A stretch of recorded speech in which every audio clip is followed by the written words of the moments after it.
not mining, not mining, not mining, still not mining, still not mining. You know what I'm saying? This guy is never going to mine anything. So, yeah, that's another thing to pay attention to. So now it's 11 minutes. So this build it's very powerful up till about 10 minutes, and then it's, well, okay, you need to be defensive, but you can survive any attack he can throw at you off of 3 racks, as long as you have a bunker. Up until 9 minutes. And then you can be aggressive, because at about 9 minutes, if you look at army size, your army size is now bigger than his, because we've gotten far enough into the game where you've spent a lot of gas on upgrades, and so your effective army size is the combination of these two numbers, and your these two numbers is about equal to his those two numbers.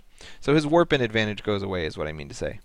So if you attacked right now, especially if you brought a couple of workers, you'd probably win. This build is strong right now. Right now is the window of strength for this build.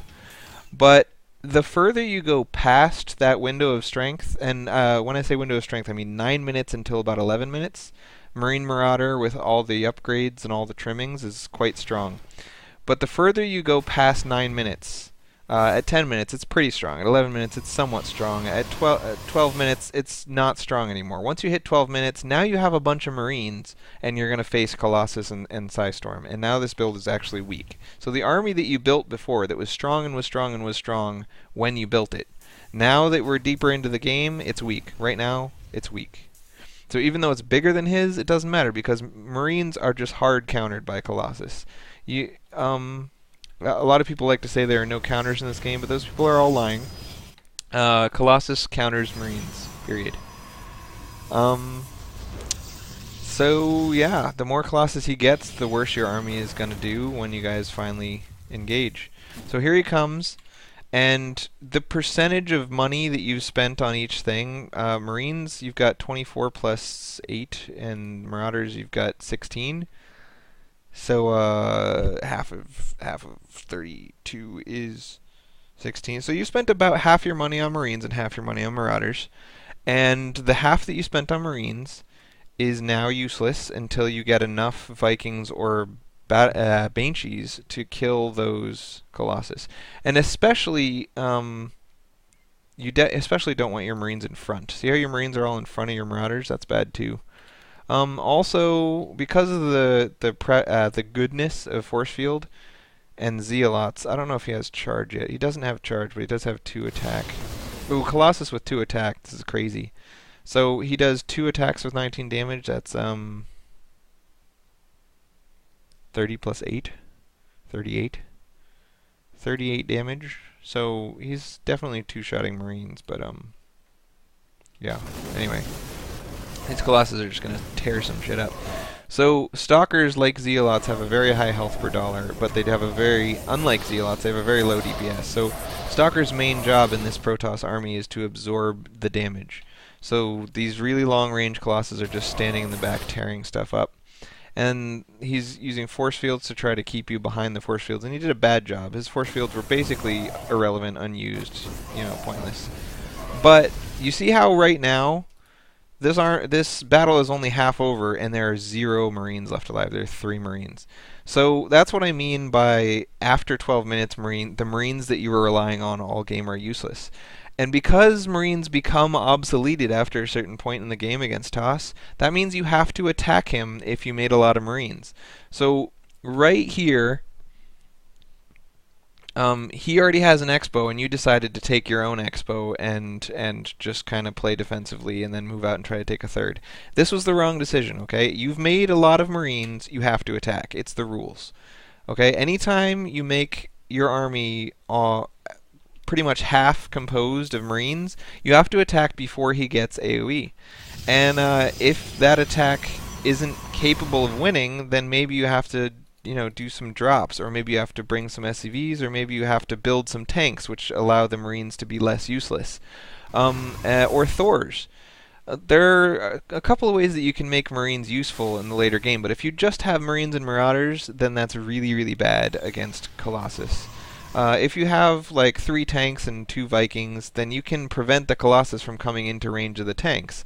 And then you can hide your Marines behind the tanks, and then any Zealots or Stalkers that try to walk too close can get shot.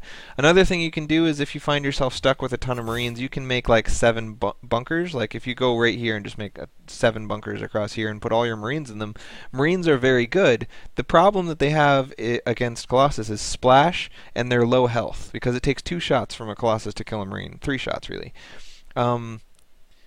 So if you see that he went Colossus, you can't fight him anymore until you have things that counter Colossus. Vikings, lots of Marauders with medevacs and Vikings, or siege tanks behind bunkers. So what you want to do is, if you get stuck in this position, first of all, you should have attacked before the first Colossus came out. Right now, I think if you attacked, you would have won the game. Yeah, you would have won the game. So if you'd come down here right now and attacked him, just straight up A-moved, you would have won. But the second thing to note is now it's 13 minutes, now he has a Colossus. Now your army, the only thing that it can do successfully is defend inside of bunkers. So you came down here and you didn't quite see the Colossus, but you should always assume by 12 minutes that he has AoE, because no TOS is going to have a long-term game plan of not getting AoE. That's just ridiculous. So right now, I would have, if you're going to try for your third, I would have thrown down a ton of bunkers and tried for your third that way. And if he starts to attack before your bunkers are finished, cancel them and fall back to these bunkers. The point is, you can't fight Marines against Colossus, they'll just die. So let's watch this fight in slow-mo and look at the Marines and watch them all evaporate. So, gone, gone, gone, gone, gone. They're half dead already. Notice how the Marines are migrating towards the front, because they have a shorter range than the Marauders. So the Marauders end up in the back and the Marines end up in the front. And that's exactly the wrong thing. That's not what you want to happen. Also, you see how even though there's plenty of things in range of these guys, you've targeted the Colossus, so these guys are just kind of standing there getting pwned. That's not at all what you want to do. So really, what that all came down to was you had a large army, but the composition of your army versus his army, there's no way to win. You could have stood a chance maybe if you had some units back here and you came in the front with your Marauders, and so he gets all his tanking units in front and his Colossus is in back, and now he's hitting your Marauders, and then the Marines stim and come up and kill the Colossus really quick, and you're like, haha, surprise! But even that has a very low percentage success rate. Just M&M without medevacs, without tanks, without Vikings, just will never ever work against Stalker Colossus. It's just not, just can't be done. So you have medevacs, you just didn't have them in the fight. That's kind of weird. One thing to note about Protoss that kind of goes along with what I've been saying is that Protoss, even the Colossus, all of the Protoss units are very high health per dollar and very low DPS per dollar. And Terran units are very low health and very high DPS. So imagine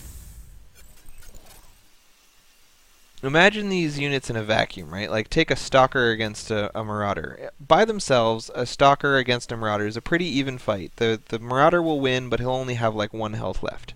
Now take a Stalker and a Marauder and a medevac. Because the Marauder was going to win the fight anyway, the medevac is going to heal him all the way back up to full.